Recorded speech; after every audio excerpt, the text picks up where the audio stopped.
Bueno, al final habrá una pequeña mesa pues de reflexión que tendremos Juan Pedro, Eva y yo, y luego habrá un turno de preguntas, ¿vale? Un poco porque cada conferencia está interconectada con la siguiente y la idea es pues que veamos esta visión de conjunto y luego pues reflexionemos todos.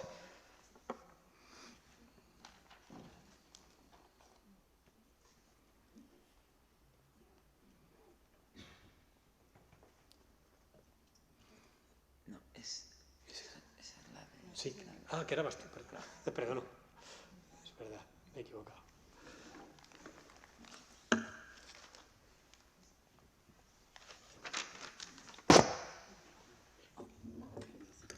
Vale.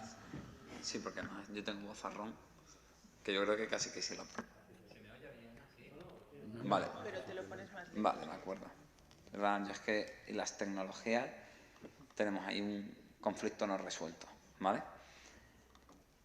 Vale, bueno, voy a empezar directamente. Mira, yo voy a hablar de una cosa que quizás suene un poco raro, ¿vale? Incluso quizás voy a empezar a hablaros de algo que de entrada puede parecer un poco incompatible con lo que va a decir Juan Pedro e incluso con lo que voy a decir yo, ¿vale? Básicamente porque es un tema que es un tema contradictorio, ¿vale? Pero a mí me apetecía reflexionar sobre esto. Y es el tema yo de lo que voy a hablar es de cómo fomentar el autocriterio en nuestros hijos, ¿vale? Lo primero que tenemos que plantearnos es esta palabra de autocriterio, que es lo que nos está intentando contar Ventura con este palabra, ¿no?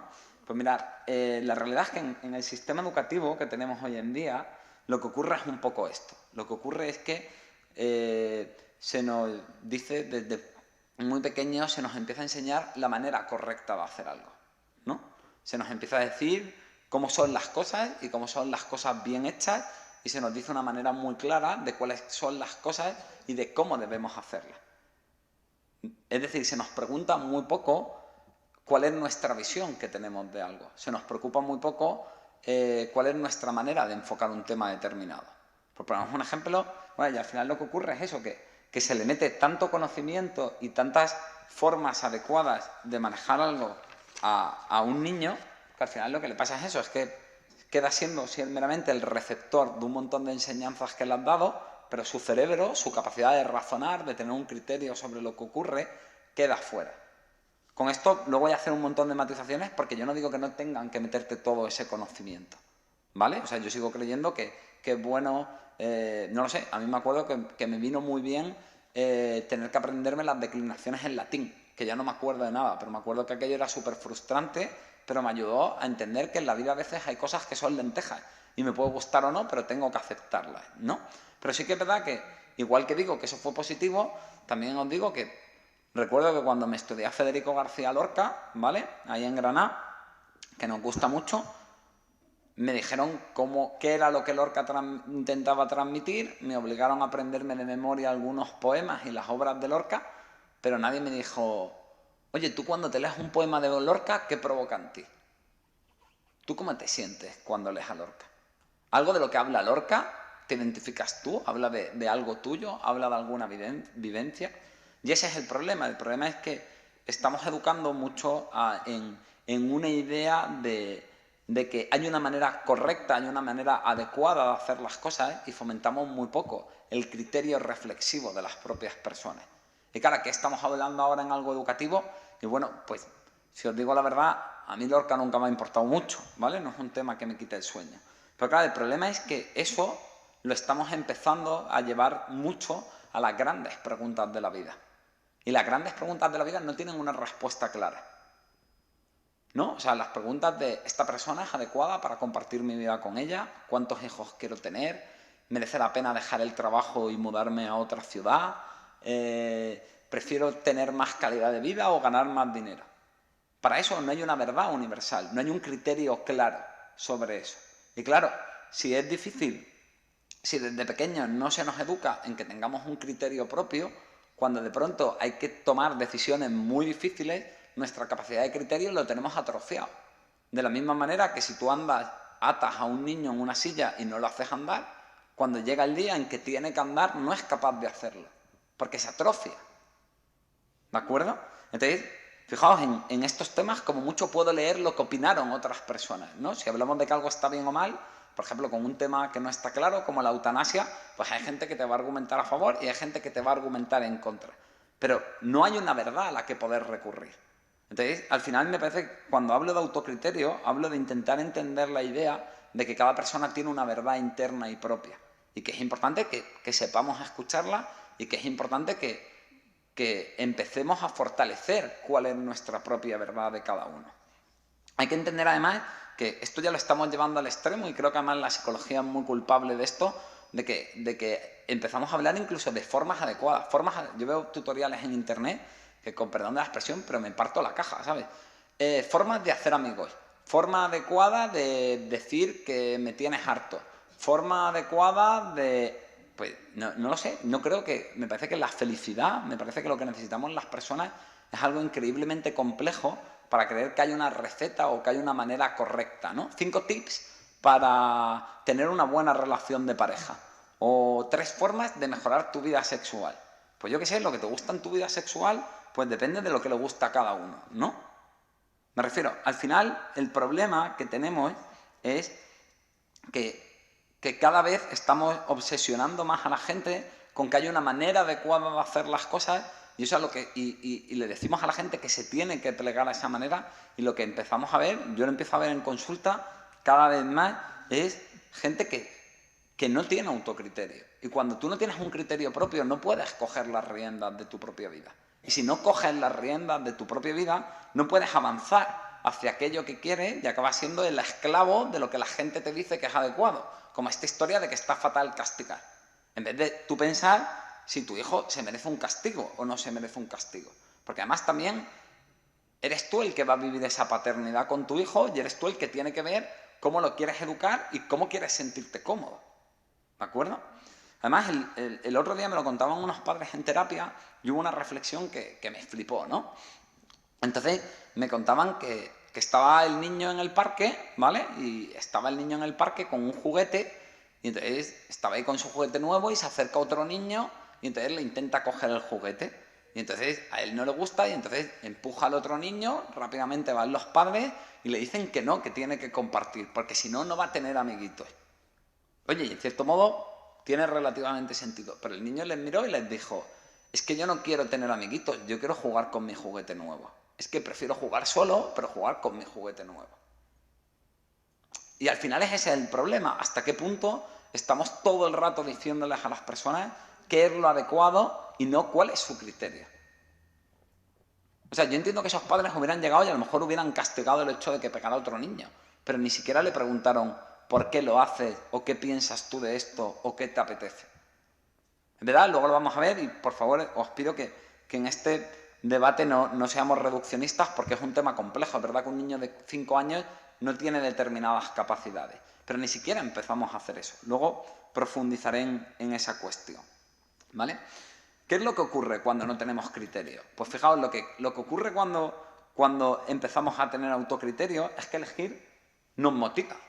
Elegir implica que asumimos la responsabilidad de nuestras decisiones y que como somos nosotros los que las estamos eligiendo libremente, pues eso nos hace que tengamos ganas de esforzarnos, hace que tengamos ganas de asumir precios por acercarnos hacia aquello que queremos. De hecho, en el hecho de elegir ya hay un precio que estamos pagando, que es el de renunciar, ¿no? Cuando hoy Juan Pedro pues ha tomado la tarrina de helado descomunal mediana de chocolate y vainilla, pues a lo mejor ha renunciado a que fuese de nata y fresa, ¿no? Es decir, cuando renuncio a algo tan bueno como la nata y la fresa por la vainilla y el chocolate, joder, es que tengo que tener muchas ganas de vainilla y chocolate, ¿no? Y además, ¿qué es lo que pasa? Lo que pasa es que cuando elegimos, desechamos también un montón de cosas que no queremos. Y eso nos ayuda a focalizarnos, ¿no? Si un general tiene una serie de tropas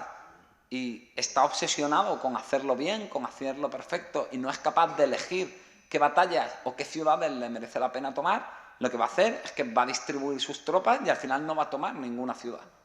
Pero si en cambio él dice, oye, en mi plan esta ciudad es la importante, oye, va a ir con todo su ejército. Entonces, lo mismo no te sale bien, pero es más probable que ocurra. Es más fácil avanzar cuando no tienes piedras. Y fijaos, no os estoy diciendo elige y duérmete a la pachorra y todo va a venir solo y no te esfuerces. No, no, te estoy diciendo que corras, te estoy diciendo que te esfuerces, pero esfuérzate en aquello que tú has elegido. Fijaos, yo hubo un momento en mi vida que yo creo que tuvo que ser terrible para mis padres, que de pronto le dije a mi madre, mi mamá, creo que quiero estudiar psicología, que esto es de lo peor que te puede decir un hijo, ¿vale? Y además en mi caso era como particularmente grave porque mi madre tenía una farmacia, ¿vale?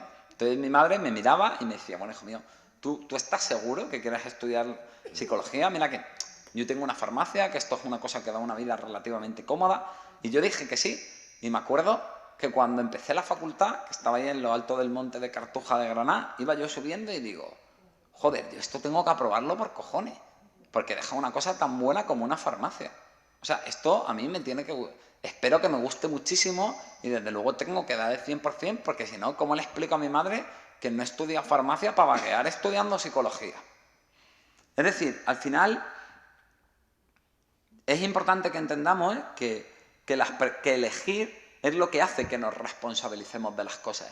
No es elige tu destino porque queda súper guay y súper bonito en esta historia de lo políticamente correcto y de la falsa psicología positiva que tenemos ahora. Es elige porque de lo que tú elijas vas a tener que responsabilizarte, porque va a tener unas consecuencias. Claro, fijaos, si os paráis a pensar en vuestros propósitos de año nuevo, ¿no? Ahora que se acercan las fechas, pues seguro que todos estamos como tengo que hacer deporte, tengo que perder no sé cuántos kilos, tengo que llamar más a mi tío el desagradable. Las preguntas serán al final. Perdona, ¿te puedes retirar un poco el micrófono? Es que... Vale, disculpa, ¿se oye mejor ahora? Se oye como... Si lo retiro un poquito, bastante mejor. Vale, ¿así? Vale, disculpa, ¿eh? Y gracias por el feedback. Entonces, si pensáis en la mayoría de vuestros propósitos, ¿cuántos en vuestra cabeza os los decís desde yo tengo que? ¿Quién ha dicho yo elijo perder 5 kilos? O decís yo tengo que perder 5 kilos. ¿Quién dice yo elijo hacer deporte? O decís yo tengo que hacer deporte. Claro, en el momento que estáis diciendo yo tengo que, estáis poniendo la responsabilidad fuera. Es una imposición, no es algo que elegir. Con lo cual, si luego seguís dando un atracón de bollería, oye, yo no lo he elegido, es que esto es algo que a mí me lo están imponiendo. ¿Entendéis? Entonces, la pregunta de esto es que además no es solamente que nos saboteemos continuamente porque estamos poniendo la responsabilidad fuera, en ese tengo que. Es que además nos estamos haciendo esclavos de esas obligaciones. Como si nosotros no pudiéramos decidir libremente si quiero adelgazar o quiero estar gordaco, porque me gustan mucho las hamburguesas. Entonces, el ejemplo de esto típico yo lo veía en mis alumnos en la universidad. Yo los oía y era como, yo es que tengo que estudiar porque tal y cual. Y yo me acuerdo que un día paré a un grupo y le dije, oye, perdona, tú no tienes que estudiar, tú has elegido estudiar. Tú tenías que estudiar en la secundaria. Ahí todavía te valía la excusa porque la ley te obliga. Pero a ti nadie te ha obligado a estudiar psicología. Entonces aquí la pregunta es si tú eliges estudiar psicología y ser consecuente con lo que se supone que quieres, porque claro, cuando elegimos hay unas consecuencias. Si elijo ser psicólogo, pues tendré que aprobar la carrera, ¿no? O la cuestión es si tú haces las cosas porque toca y entonces si no lo hago, pues al final lo único que estoy haciendo es rebelarme, ¿no? Porque me están obligando. Con esto que ahora a lo que voy, y vamos contra el buenismo, vamos contra el panfleto fácil, vamos contra el positivismo malentendido que lleva a cosas como esto que estaba hablando Juan Pedro del Castigo. Fomentar el autocriterio y que nuestros hijos puedan elegir no significa que todo valga. ¿Vale? Y esto es muy importante entenderlo. Es decir, a ver cómo explico esto. El autocriterio no es oponerse a todo. El autocriterio no es hacer solo lo que me da la gana, o el autocriterio no es sentirme especial, ¿no? Como en el meme, porque llevo la contraria y porque todo lo que me gusta es diferente. El autocriterio, esa es la manera, fijaos, esa es la manera que tiene de empezar a construir el autocriterio el adolescente. Es la manera más primaria y torpe de hacerlo. El adolescente pasa de que su padre es Dios y lo sabe todo, y entonces de pronto, como él tiene, y su criterio es el que dicen papá y mamá, a que de pronto llega un momento que tiene que sacar un criterio propio y como todavía no lo sabe hacer, lo que dice es, pues mi padre es un tirano y no tiene ni idea, ¿no? Cualquiera que tengáis aquí hijos adolescentes, lo de papá tú no tienes ni idea, tenéis que oírlo como 29.000 millones de veces al día, ¿vale? Entonces, ¿qué es realmente entender qué es el autocriterio? El autocriterio es lo opuesto al capricho. Porque el capricho es, de pronto digo que quiero algo porque sí, porque no me cuesta nada. El autocriterio, ante todo, es compromiso. Es elijo una cosa con todas las consecuencias que tiene y las llevo hasta el final. Si, por ejemplo, un chaval a mí me dice que no quiere estudiar carrera y lo que quiere, que él lo que no quiere es estudiar, ¿vale? Es tu elección, es tu criterio, puedes cogerlo. Pero ahora, en esa elección, coges el paquete completo, no solo el paquete de no levantarte al instituto. Que es que si no quieres estudiar y quieres ponerte a trabajar, hay que empezar a ponerse a trabajar. Oye, y si estás decidiendo una vida adulta, porque ese es tu criterio, ¿vale? Lo haces con todas las consecuencias, que es que si ganas un sueldo, pues tienes que empezar a pagar los costes de tu vida. Yo estoy harto de ver chavales que se ponen a trabajar y todo lo que ganan es para sus fiestas, es para su coche, es para su moto. No, pues paga tu parte proporcional del alquiler en casa, paga tu parte de la comida. Es decir, si eliges, elige, con todas las consecuencias. Por eso quería matizar esto de no todo vale, ¿no? De fomentar el autocriterio no es elige porque sí, es elige pero luego apechuga con lo que estás eligiendo. ¿Entendéis?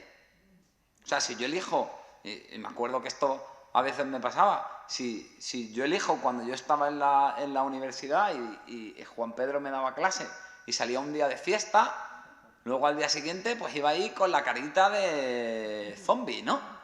Y me tocaba aguantar el tirón e intentar que no se me notara mucho. Y luego le preguntáis a Juan Pedro si lo conseguía o no, ¿vale? Entonces, al final lo que hay que entender es que el autocriterio, sobre todo lo que llevas a asumir, y que el autocriterio no es esta frase va a sonar un poco rara, ¿vale? Que es cuando digo así palabras para parecer inteligente.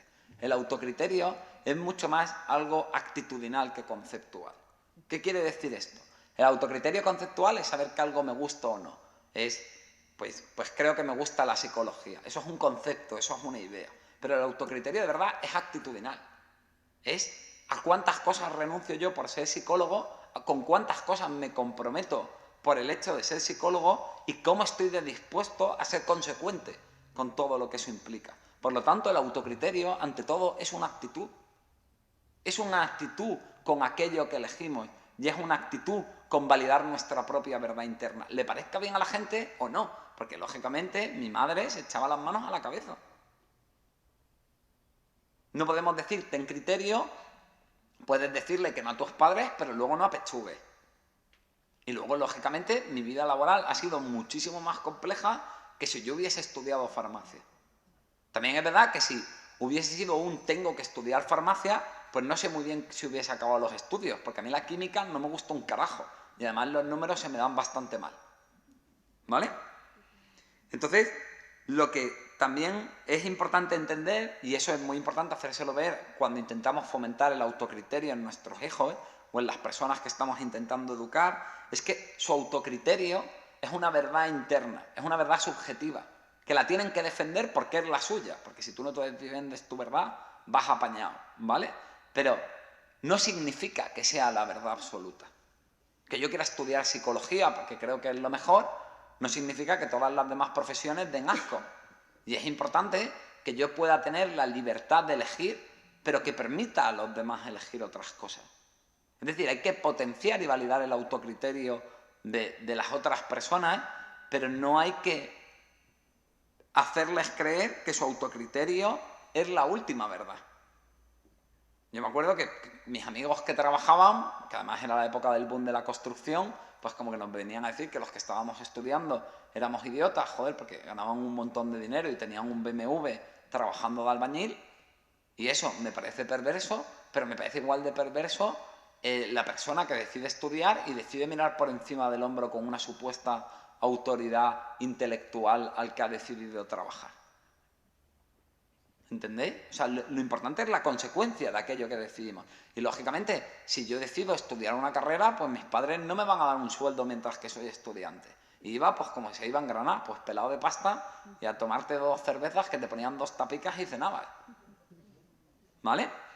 ¿Qué es lo que pasa? Lo que pasa es que, claro, todo esto de elegir y del autocriterio suena súper bien, ¿vale? Pero hay una parte que es la que no nos gusta de todo esto. ¿Qué es eso? Tú estás, ves tu criterio y de pronto llega la factura. Y esa es la parte que no nos gusta. Esa es la parte que jugamos a no ver continuamente. Es importante, por eso, la idea de que todo en esta vida tiene un precio. Y las cosas no son buenas ni malas, es simplemente el precio que estamos dispuestos honestamente a pagar. Mira, el otro día me contaba un amigo, que la verdad que tiene todo el arte, el jodido, y me contaba mi amigo Pedro que estaba en la playa. Me dice que está en la playa y que hay ahí al lado de él un señor pues petado, fuertísimo, allí con un cuerpazo, que todas las chicas le miraban y él estaba, pues, mi amigo que está así un poquito bien nutrido, vamos a decirlo así, ¿vale? Y él entonces estaba ahí y veía este Adonis en la playa y él pues sentía como mucha envidia, ¿no? Y entonces pensó, chico fuerte 1, Pedro 0.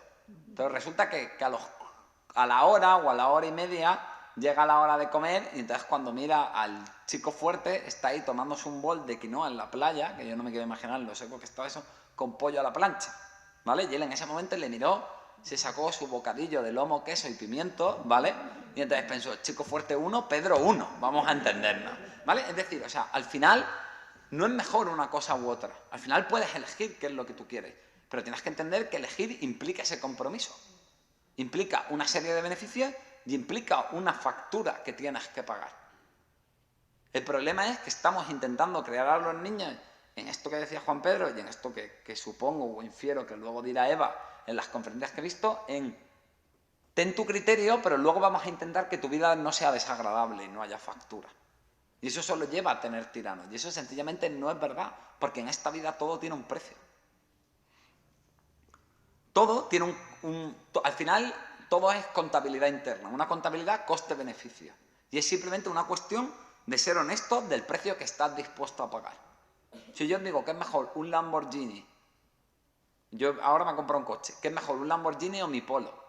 Pues muchos pensaréis, el Lamborghini. Ya bueno, pero es que yo mi Polo lo he podido comprar con el dinero que tenía ahorrado y no me he metido en la presión de un crédito. Entonces ahora es mejor el Polo o el Lamborghini. Oye, también os digo, con el Polo estoy segurísimo que no ligo ni la mitad que con el Lamborghini, ¿vale? Pero también es verdad que tengo tiempo para ligar, porque si me comprara un Lamborghini, con lo que gano de psicólogo, vamos, tendría una jornada laboral como la de Corea del Norte, ¿entendéis? Entonces, al final las cosas no son mejores o peores. Y estamos todo el rato educando a la gente en que las cosas son de una manera determinada, en que hay una manera adecuada. Y en cambio les hacemos muy poco para darse a pensar, oye, tú, de manera honesta, ¿qué contabilidad estás dispuesto a asumir? ¿Cuál es el precio que estás dispuesto a asumir? ¿Cuál es el beneficio que te da a dar esto? Y sobre todo, si para ti eso es rentable. Porque a lo mejor para mí no es rentable. También porque conduzco fatal y soy un poco torpón y yo creo que con un Lamborghini me matarían en 2 días, ¿vale? Oye, pero a lo mejor una persona que su vida son los coches, pues sí que le merece la pena estar pringado porque es el sueño de su vida. ¿De acuerdo? Entonces, al final, ¿qué es lo que implica no tener un autocriterio? Esta diapositiva, la verdad que es que me ha encantado. La vi en internet y fue ahí cuando yo decidí montar esta conferencia. Y le dice, mamá, ¿qué significa estar a la moda? Y le dice, renunciar a tu propio criterio para conseguir la falsa aceptación de una mayoría de imbéciles. ¿Vale? Y en cierto modo es esto. Al final, ¿cuál es el precio de no tener criterio? En primer lugar, es que dejas de tener el control de tu vida y te conviertes en un esclavo de lo correcto. Te conviertes en un padre que se siente culpable, se tiene que castigar. Te conviertes en una persona en la que, por ejemplo, cuando se llevaban los pelados estos de flequillo, no sé si os acordáis, todo el mundo los llevaba. Aunque te quedara como una puñalada en el costado, tú te ponías el pelado de flequillo. En vez de ser honestos con decir, oye, ¿esto me viene bien? ¿No me viene bien?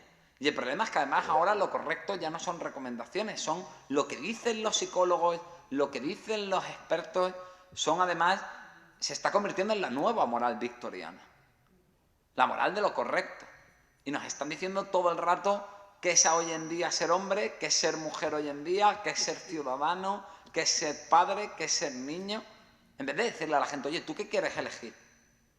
Y me parece que no hay una opresión más grande que esa. Otro de los problemas que tenemos cuando no tenemos un autocriterio es que esto se da muchas veces de lado o de la mano con que no hay límites. Y esto está ocurriendo mucho. ¿Qué es lo que pasa cuando un niño no tiene límites y no tiene un criterio propio? Pues que su criterio pasa a ser el capricho, su criterio pasa a ser la apetencia, su criterio pasa a ser pues la moda, lo que se está haciendo ahora. ¿Por qué? Porque como no tiene coste, y como además tengo unos padres que no me van a saber decir que no, ni me van a mandar vientos porque tienen muchísimo miedo de frustrarme, pues yo también, claro, ¿para qué voy a tener un criterio si mi criterio no tiene consecuencias? Claro, si yo elijo un Lamborghini y me tiro 9 años pagando el Lamborghini, eso fortalece mi criterio.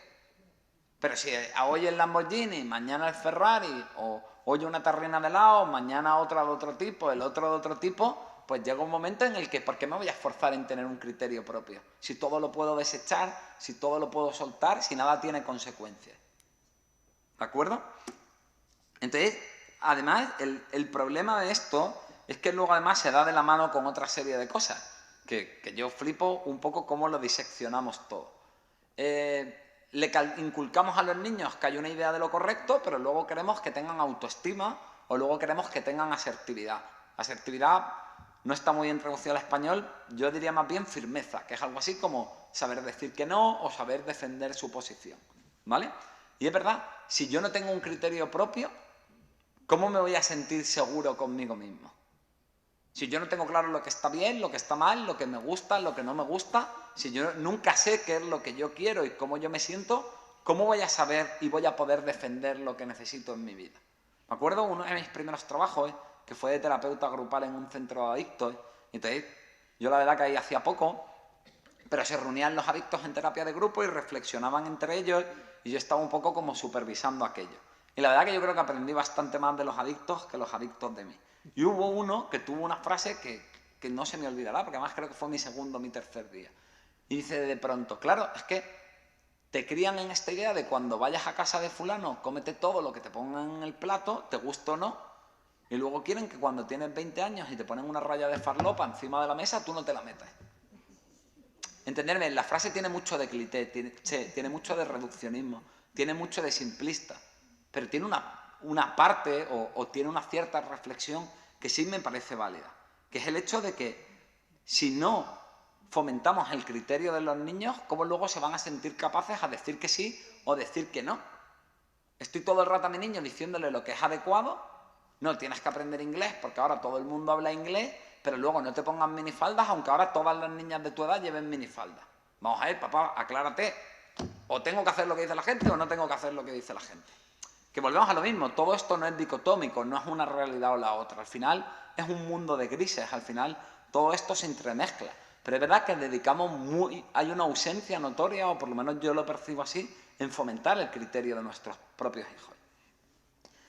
Además también, esto en parte está detrás del fenómeno de los ninis, ¿vale? Que además, yo no sé si es por la zona o tal, pero en mi clínica de la Costa del Sol, en Marbella, tengo muchos más pacientes ninis que en otros sitios, ¿vale? Y al final, ¿qué es lo que ocurre? Lo que ocurre es que, ¿qué pasa en parte con los ninis? Aparte de algo que yo creo que saldrá en la reflexión conjunta, de eso, de que el mundo es desagradable y no preparamos a los niños para enfrentarse a lo desagradable, hay otro tema que es que los niños viven bajo ese criterio mega rígido de la búsqueda de la perfección, de que hay una manera adecuada de hacer las cosas y hay que hacerlo de esa manera.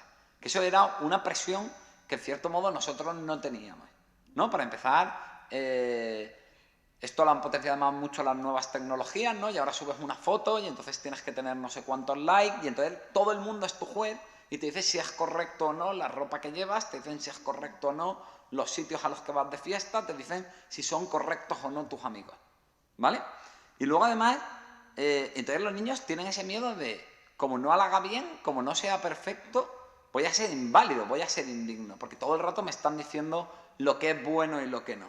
También, esto sería otro tema, cuántas veces los padres, reforzando cuando un niño hace algo bien, lo que le dices es cuánto te quiero. Oye, dile a tu hijo esto está bien, pero no le dices que le quieres por hacer lo que tú quieres. Porque si no le estás metiendo una idea en la cabeza, que es que para que alguien te quiera, tienes que hacer lo que el otro le pida. Y luego nos asombra el maltrato, luego nos asombra una serie de historias. Claro, de esos polvos, estos lodos. Que es verdad que no solo viene de eso, pero hay una parte que viene de eso. Y aparte también en los ninis lo que tenemos mucho, o por lo menos yo estoy convencido, es que yo cuando hablo con ellos no tienen un porqué, no tienen un sentido de vida. A mí me flipa una frase de Nietzsche que dice que el ser humano aguanta cualquier cómo cuando tiene un buen porqué. ¿Cuál es el porqué de cada uno de nosotros? Yo conozco un montón de niños que empiezan a estudiar una carrera porque en este país, si no estudias una carrera, parece que tienes retraso mental y se ponen, yo que sé, a estudiar Derecho, pero es que el Derecho les interesa lo mismo que a mí el waterpolo húngaro. O sea, tirando a nada, ¿entendéis? Entonces, luego, como es de esperar, es normal que ese niño pierda fuelle, es normal que ese niño llegue un momento que esté desmotivado y que no le ve ningún sentido. Luego también tendríamos que hablar de si los padres son demasiado permisivos en eso. Pero es normal que si yo tengo miedo al error y si yo no tengo un motivo para hacer las cosas, oye, es muy cuesta arriba ponerse en marcha a hacer las cosas. Entonces, al final lo que vemos es niños que están bloqueados, niños que no saben bien qué hacer con su vida, que están asustados porque tienen miedo de intentar algo y cagarla. Y claro, cuando intentas algo, las probabilidades de cagarla son muy fáciles. ¿Entendéis?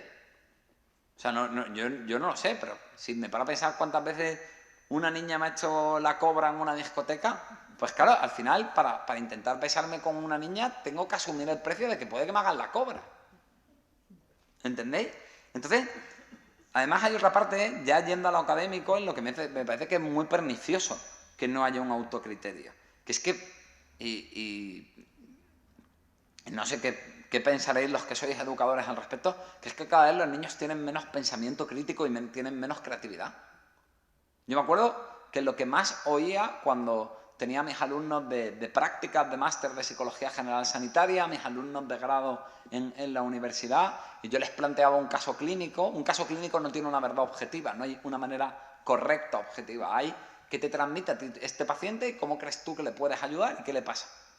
Y ellos me decían, no, pero dime qué es lo que hay que hacer y yo me lo aprendo. Pues no lo sé, chicos, yo no sé lo que hay que hacer. Habla con él, mira qué te transmite, piensa en situaciones que has vivido tú parecidas y que te ayudó. Luego lee y compara lo que estás viendo en el paciente con lo que está pasando. Y al final, casi toda la gente que inventa cosas o que descubre algo es gente que se atrevió a desafiar el criterio de lo correcto. Si ponemos, por ejemplo, Isaac Peral, el inventor del submarino, que fue español. Pues ese tío llegó un día y dijo, puede haber barcos debajo del agua. En el siglo XVIII, claro, o sea, la gente allí colapsando, ¿sabes? Oye, si nosotros lo que intentamos es que los barcos no se hundan, Isaac, ¿qué es lo que nos estás contando? Y él, Isaac Peral, por tener ese pensamiento creativo y por fiarse de su propio criterio, consiguió acabando poner el primer submarino, pero también lo que consiguió fue que lo echaran de la Armada, que lo licenciaran con deshonor y que se calumniara su nombre y se dijera que era un corrupto. ¿Por qué? Porque tenemos esa idea de sigue el camino, no levantes la cabeza y tú no molestes. Y esa es la manera de ascender. Porque aquí vemos peor, vemos muy mal intentar algo y que no salga bien. ¿Por qué? Porque no ha hecho lo correcto. ¿Por qué? Porque se ha fiado de su propio criterio en vez de hacerle caso a toda esta gente que ha escrito que sabe mucho más que tú. ¿Qué es lo que pasa? Lo que pasa, sobre todo, claro, ¿por qué muchas veces decidimos no elegir? Pues mirad, hay una parte que es que elegir no nos lo inculcan, ¿no? O no nos lo inculcan excesivamente. Pero también hay otra parte, seamos honestos, que es que muchas veces elegir da miedo. Porque tiene consecuencias que no nos gustan. De que otros puedan... Bueno, mirad al pobre Peral, ¿no? Isaac Peral. Porque puede que otros nos echen la bronca, porque puede que otros nos rechacen, porque puede que por ser pioneros no llevemos razón y la caguemos. Claro, tú cuando eres investigador y decides hacer un proyecto de investigación de 4 años, pues no veas, como tu hipótesis no sea cierta y hayas tirado 4 años a la basura, no es divertido. ¿Qué es lo que pasa? Que es verdad que si en verdad no los has tirado a la basura porque ya has demostrado que ese camino no era el correcto. Y entonces la siguiente persona que viene no tirará por ahí, probará otra cosa. ¿Vale? Pero es verdad que nos da mucho miedo asumir eso. Y nos da sobre todo mucho miedo lo que digan los demás de nosotros, el rechazo social que hay en eso. Claro, cuanto más menos haya fomentado el autocriterio en un niño, más depende del criterio de los demás. Si yo tengo un criterio interno que es claro, que es una voz firme, aunque los otros me digan no se puede o no está bien o que pringao, no será agradable, pero está mi voz ahí contradiciendo el mensaje. Pero claro, si yo no fomento mi criterio y de pronto alguien me dice eso está mal, pues al final te pasa como el chiquillo este con su opinión. Que al final nos callamos, nos censuramos, nos la metemos por el culo. ¿Vale? Entonces, ¿qué es lo que pasa? Que hay una cosa que también está fomentando el que no tengamos criterio. Que es esas exigencias de perfección, es ese miedo al error. Estamos todo el rato hablando de cómo ser buenos padres, cómo hacer bien deporte, cómo mantener la llama de tu pareja y tener una buena vida sexual, cómo educar a tu hijo en valores, Vamos a dejar de decirle a la gente lo que tiene que hacer. Y vamos a empezar a la gente a preguntarles cómo quiere vivir su vida. Porque es suya, no es tuya. O sea, de verdad, aquí estamos hablando un montón. Cuando vayamos, mandarnos a tomar por saco y sacar vuestras propias conclusiones. ¿Cómo podemos fomentar el autocriterio en nuestros hijos? Pues yo creo que la primera idea es empezar a hacer esa idea de que asumir las consecuencias, de que pagar la factura no es malo. Oye, cada vez que pagas la factura no es agradable. Pero cuando a mí me viene la letra de 500 euros del Lamborghini, lo que significa es que tengo un puto Lamborghini. Y que yo he sido capaz de decidir lo que a mí me hace feliz. Claro que tiene una parte de una letra de 500 euros. Oye, pero si a mí me compensa, lo importante es que sea yo el que elija tener un Lamborghini y no que lo tenga porque me dicen que para ser exitoso en la vida y que la gente te quiera tienes que tener un Lamborghini. Eso es otra copla. Pero me parece que es importante que empecemos a hacer ver a nuestros hijos que cuando eligen algo tiene una factura y que es bueno pagar la factura. No es agradable, bueno no significa agradable, no es divertido. Pero cada vez que pagan algo implica que están tomando las riendas de su vida. Implica que están llevando la vida mejor o peor, pero por donde ellos creen que la tienen que pagar. Mirad, si yo voy a un restaurante y pido un solomillo y el solomillo me cuesta 30 euros y luego los tengo que pagar, pues no me va a hacer gracia. Joder, pero quería comer solomillo. Pero el problema es como yo vaya queriendo comer solomillo, me pido una lubina y luego me soplen 30 euros. Pues me voy a mi casa más a disgusto que el copón. ¿Entendéis? Entonces, como cada persona va a pagar los precios de sus consecuencias, es importante que les dejemos elegir y es importante que les hagamos ver que pagar el precio no es divertido, pero es el indicador de que están eligiendo. Es importante también que desvinculemos a los niños de sus resultados. No importa tanto que salga bien o mal, lo que importa es, ¿seguiste tu criterio en esto? Oye, empecé a estudiar 3 años de filología inglesa y luego he visto que no me gusta y he probado otra cosa. A mí no me parece que importe tanto si está bien eso o mal, sino lo que importa es que, oye, qué valiente, ¿no? Que eres capaz de empezar de nuevo. Qué valiente que no te importa tirar 3 años. Qué valiente que estás tan comprometido con tu felicidad que te importa más lo que vas a ejercer durante 30 años de vida laboral que asumir ahora el riesgo de que la gente no entienda el por qué dejas la carrera, de que tus padres te echen la peta, porque hay que ver que estás dejando la carrera. Aquí es verdad que en asumir también tendríamos que ver si tus padres te tienen que los siguientes 3 años de la próxima carrera te los tienes que pagar tú, porque eso es asumir las consecuencias. Eso ya es una reflexión que deberíamos hacer, ¿vale? Pero es importante que empecemos a fomentar a los niños más ¿qué opinas tú? Y darles a escoger. Lógicamente con cabeza, vuelvo a lo mismo, no caigamos en el reduccionismo, ¿vale? En base a la capacidad que ellos tienen de elegir, un niño pequeño puede elegir qué camiseta quiere ponerse, pero no puede elegir a lo mejor otro tipo de cosas, porque además hay que someterlos a esa frustración de la que hablaba Juan Pedro, ¿vale? Pero también, muchas veces a lo mejor, ¿cómo podemos empezar a hacer los niños más pequeños? Pues simplemente dar a escoger. ¿Quieres lentejas o quieres garbanzos? No deben de permitir, pero luego si eliges lentejas, te vas a comer las lentejas. Uy, yo no estoy de acuerdo, ¿eh? Bueno, pues eso si quieres Cuando acabes te lo discutimos. Pero me parece que dentro de... Vuelvo a lo mismo, yo no creo que sean fórmulas preconcebidas que esto valga para todo, pero sí que me parece interesante hacer ese ejercicio de vez en cuando. Lo mismo que es bueno que haya días que, oye, son lentejas y si quieres las comes y si no también, porque también tienes que ver que hay veces que no puedes elegir.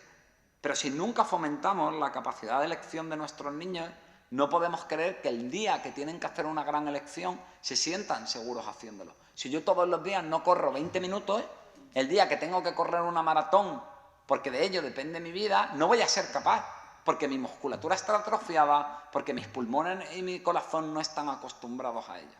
Entonces hay que ponerle No todo el rato corriendo, pero sí un ratito al día. ¿Vale?